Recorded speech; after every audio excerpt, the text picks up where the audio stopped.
الہی ذوالفقار حیدری کی شان پیدا کر، الہی ذوالفقار حیدری کی شان پیدا کر، الہی جمع ہو جائے بکھرا ہوا شیراز اے ملت، الہی جمع ہو جائے بکھرا ہوا شیراز اے ملت، حسن کے مثل کوئی صلح کن انسان پیدا کر، حسن کے مثل کوئی صلح کن انسان پیدا کر، مسلمان پھر خدا کے ہاتھ جانے بیچ دیں اپنی، مسلمان پھر خدا کے ہاتھ جانے بیچ دیں اپنی، وہی جذبہ وہی ہمت وہی ایمان پیدا کر، وہی جذبہ وہی ہمت وہی ایمان پیدا کر۔ عزیزان ملت اسلامیہ، ملت اسلامیہ کا ایک ادنا خادم ہونے کی حیثیت سے آپ سبھی کو میں عید الفطر کی پرخلوص مبارکباد پیش کرتا ہوں۔ عزیزان محترم، یقیناً وقت کم ہے اور اس کم وقت میں کچھ اہم باتیں آپ کی گوش گزار کرنی ہے۔ درس قرآن اگر ہم نے نہ بھلایا ہوتا، درس قرآن اگر ہم نے نہ بھلایا ہوتا تو یہ زمانہ نہ زمانے نے دکھایا ہوتا، وہ معزز تھے زمانے میں مسلمان ہو کر اور ہم خار ہوئے تاریک قرآن ہو کر۔ عزیزان ملت اسلامیہ، اللہ تبارک و تعالی نے امت مسلمہ کی ہدایت کے لیے قرآن کریم کی شکل میں، کتاب مقدس کی شکل میں نور ہدایت، کتاب ہدایت اور سرچشمہ ہدایت بنا کر اس قرآن مقدس کو ہم پر نازل فرمایا، لیکن ہم آج اس قرآن سے غفلت میں پڑے ہوئے ہیں۔ ہم قرآن پڑھتے ضرور ہیں لیکن سمجھنے کی ہمیں فرصت نہیں ملتی، قرآن کریم سنتے ضرور ہیں لیکن قرآن کریم میں غور و فکر کرنے کا ہمیں وقت نہیں ملتا۔ عزیزان ملت اسلامیہ، اللہ نے اس قرآن کریم میں صرف پچھلی قوموں کی داستانیں ہی نہیں بتائی بلکہ کامیابیوں کی راہیں بھی اللہ نے واضح فرما دی، نور اور ہدایت کی راہیں بھی واضح فرما دی، اور جو اللہ کے اس بتائے ہوئے طریقے اور راستے کو چھوڑے گا پھر اس کے لیے ہلاکت اور بربادی کا سامان بھی اللہ تبارک و تعالیٰ نے قرآن کریم میں ذکر فرما دیا ہے۔ عزیزان محترم، اللہ کا قرآن ہم سے کہتا ہے وَاعْتَصِمُوا بِحَبْلِ اللَّهِ جَمِيعًا وَلَا تَفَرَّقُوا، تم سب مل کر اللہ کی رسی کو مضبوطی سے تھام لو اور وَلَا تَفَرَّقُوا، اور آپس میں تفرقہ نہ ڈالو، آپس میں اختلاف نہ پیدا کرو، آپس میں انتشار نہ پیدا کرو، بلکہ آپس میں محبت، خلوص اور اتحاد کا مظاہرہ کرو۔ قرآن کریم میں اللہ سورہ انفال میں جواب دیتا ہے اس بات کا کہ اگر تم تنازع میں اور تفرق میں پڑ جاؤ گے تو اللہ کا قرآن کہتا ہے وَأَطِيعُوا اللَّهَ وَرَسُولَهُ وَلَا تَنَازَعُوا، اللہ اور اس کے رسول کی اطاعت کرو، وَلَا تَنَازَعُوا، اور آپس میں جھگڑے اور فساد میں نہ پڑ جانا۔ اگر تم اس جھگڑے اور فساد میں پڑ جاؤ گے تم آپسی انتشار اور اختلاف میں پڑ جاؤ گے، فَتَفْشَلُوا، تو یاد رکھو تم کمزور پڑ جاؤ گے اور تمہاری صفوں میں انتشار پھیلے گا، وَتَذْهَبَ رِيحُكُمْ، اور پھر اللہ تمہاری ہیبت کو، تمہارے خوف کو، تمہارے رعب کو اور تمہاری ہوا کو اکھاڑ دے گا، اور پھر ہوگا کیا؟ یہ دھرتی تنگ ہونے لگے گی۔ عزیزان ملت اسلامیہ، میں زیادہ تفصیل میں نہ جاتے ہوئے آپ کی توجہ اس بات کی طرف کرنا چاہتا ہوں کہ آج کے جو حالات ہیں یہ حالات کہیں نہ کہیں اس بات کو غور کرنے کی اور ہم سب کو توجہ دلانے کے لیے ہے کہ ہم نے اللہ کی کتاب کو چھوڑا، اسوہ رسول کو چھوڑا۔ قرآن کہتا ہے قُلْ هَلْ يَسْتَوِي الَّذِينَ يَعْلَمُونَ وَالَّذِينَ لَا يَعْلَمُونَ، اے حبیب مکرم صلی اللہ علیہ وسلم آپ فرما دیجئے کیا وہ لوگ جو علم رکھتے ہیں، کیا وہ لوگ جو تعلیم یافتہ ہیں اور وہ لوگ جو جاہل ہیں اور علم نہیں رکھتے، کیا یہ دونوں برابر ہو سکتے ہیں؟ ہرگز نہیں۔ انما یتذکر اولو الالباب، اللہ فرماتا ہے کہ یقیناً عقل مند لوگ ہی اللہ کی ان نصیحتوں سے سبق حاصل کرتے ہیں۔ عزیزان ملت اسلامیہ، وہ امت، وہ قوم کہ جس پر پہلا حکم اللہ کا کوئی نازل ہوتا ہے، پہلی وحی کوئی نازل ہوتی ہے تو وہ اقرا کی وحی نازل ہوتی ہے۔ اللہ اپنے حبیب کے ذریعے سے اپنے بندوں کو تعلیم حاصل کرنے کا حکم دیتا ہے، علم حاصل کرنے کا حکم دیتا ہے، اور اللہ یہ سمجھاتا ہے کہ ہم نے تمہاری کامیابی اور ناکامیابی کو، ان تمام کو ہم نے علم اور تعلیم میں مضمر رکھا ہے۔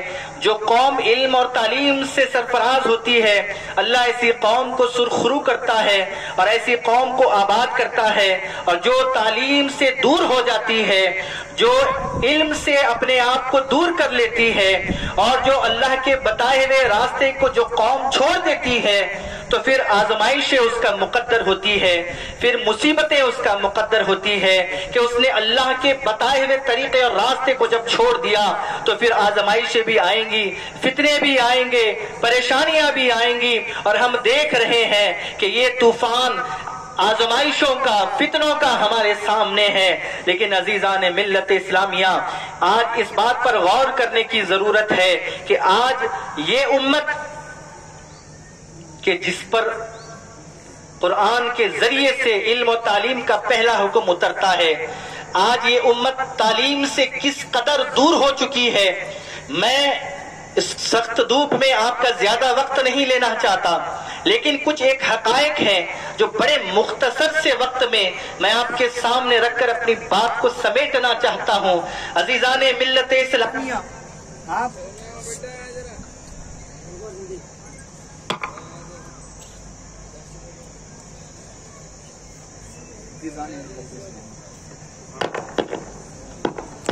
ملت اسلامیہ، تھوڑی سی آواز، بڑے مختصر سے وقت میں آپ حضرات کے سامنے ایک اہم اور بنیادی بات رکھنا چاہتا ہوں۔ آپ کی توجہ اس کی طرف ہو جائے تاکہ آج کے حالات، آج کے مسائل اور مشکلات جو ہمارے سامنے ہیں، ان مشکلات کی وجہ ہمیں سمجھنے میں آسانی ہوگی۔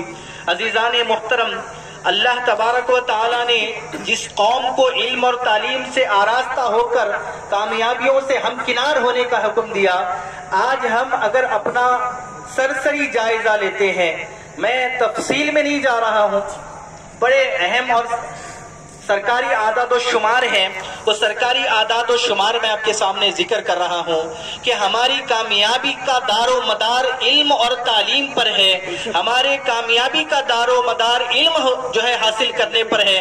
لیکن آج ہمارے بچوں کا جو تعلیمی اسٹیٹس ہے، تھوڑا سا وہ سن لیجئے کہ آج ہمارے بچے تعلیم میں کہاں اور کس پائیدان پر کھڑے ہیں۔ عزیزان محترم، آپ اگر غور کریں تو ہمارے بچوں کا جو ریشو ہے، جسے ہم لٹریسی ریٹ کہتے ہیں، تعلیمی ریشو کہتے ہیں، ہمارے بچوں میں سے صرف اور صرف آپ دیکھیں کہ 6.33% بچے ایسے ہیں ہمارے جو 10ویں تک پہنچتے ہیں۔ ہمارے معاشرے میں تعلیم کا جو ریشو ہے وہ 42% ہے کہ 42% تعلیم حاصل کرتے ہیں، اور 58% ہمارے بچے وہ ہیں کہ جن میں سے اکثریت کبھی اسکولوں کا اور کالجز کا چہرہ تک نہیں دیکھتی۔ آج اس بات کو سمجھنے کی ضرورت ہے، ہمارے بچوں میں سے صرف 6.33% بچے وہ ہیں جو 10ویں تک پہنچتے ہیں۔ اب 10ویں کے بعد 12ویں کو آپ آئیں تو ہمارے اس 6.33% کا معاملہ یہ 4.44% پر آ جاتا ہے، یعنی 2% بچے 10ویں سے 12ویں ہونے تک یہ بچے ڈراپ آؤٹ ہو جاتے ہیں، اور یہ 12ویں سے پھر جو معاملہ گریجویشن تک آتا ہے تو یہ جو عدد ہے یہ 2.76% یعنی 3.25% پر آ جاتا ہے۔ 10ویں تک 6.5% جو بہت کم عدد ہے، اور پھر 12ویں تک یہ عدد 4.5 پر، اور پھر گریجویشن تک یہ عدد جو آتا ہے 2.76 پر آ جاتا ہے۔ اور ہمیں سن کر تعجب ہوگا کہ یہ عدد جب پوسٹ گریجویشن تک پہنچتا ہے، ٹیکنیکل اور نان ٹیکنیکل ایجوکیشن تک پہنچتا ہے، اعلیٰ معیاری تعلیم تک پہنچتا ہے، تو یہ جو عدد ہے ہمارے بچوں کی تعلیم کا، یہ 1% نہیں، آدھا فیصد بھی نہیں، 0.44% پر محمود ہو جاتا ہے۔ آپ دیکھیں ہمارے بچوں کی صرف 6.5% بچے 10ویں، 4.5% 12ویں، اور پھر 2.76%، گریجویشن اور پھر 0.44۔ یہ ہمارا عدد ہے تعلیم کا۔ یہ وہ قوم ہے کہ جسے خیر امت کہا گیا، یہ وہ قوم ہے کہ جسے قائد اور رہنما بنا کر بھیجا گیا، لیکن آج ہمارا جو تعلیمی ریشو اور معیار ہے وہ مسلسل گراوٹ کا شکار ہے۔ میں بڑی ذمہ داری سے ایک دو باتیں ذکر کروں گا آپ کے سامنے کہ جو ہمارا پورے ہمارے مہاراشٹر سٹیٹ میں کہیں یا پھر پورے بھارت میں کہیں، میں مہاراشٹر کی ایک چھوٹی سی مثال آپ کو دوں کہ مہاراشٹر میں مسلمانوں کی آبادی 11.5% ہے، 11.5۔ آپ اگر دیکھیں تو پولیس محکمے میں ہمارے معاشرے کے مسلم حضرات کی تعداد کتنی ہے؟ 3.8%۔ آبادی کتنی ہے؟ 11.5%۔ اور ہماری شراکت داری مہاراشٹر پولیس میں کتنی ہے؟ 3.8%۔ اب یہ معاملہ ختم نہیں ہوتا۔ اگر آپ پورے ملک کا جائزہ لیں، ہماری آبادی 14.2%۔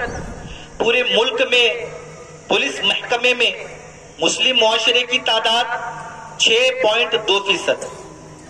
آبادی ہے 14.2%، اور پولیس محکمے میں مسلم مرد و خواتین حضرات کی جو شمولیت ہے وہ 6.2%۔ اب یہ ہماری کمیاں خامیاں یہی ختم نہیں ہوتی۔ اگر آپ ہندوستانی فوج انڈین آرمی کی طرف جائیں تو یہ تعداد 3% سے بھی کم ہو جاتی۔ 14.2% کی آبادی اور فوج میں ہمارا شمار 3% سے بھی کم۔ اب یہ معاملہ پھر یہی ختم نہیں ہوتا۔ اگر ہمارا جو IAS اور IPS جو ادھیکاری ہیں پورے ملک میں، اگر اس کا ہم ریشو دیکھیں تو وہ ریشو آتا ہے 3.4%۔ 3.4%۔ اب اور یہ تو پولیس محکمے کا معاملہ تھا۔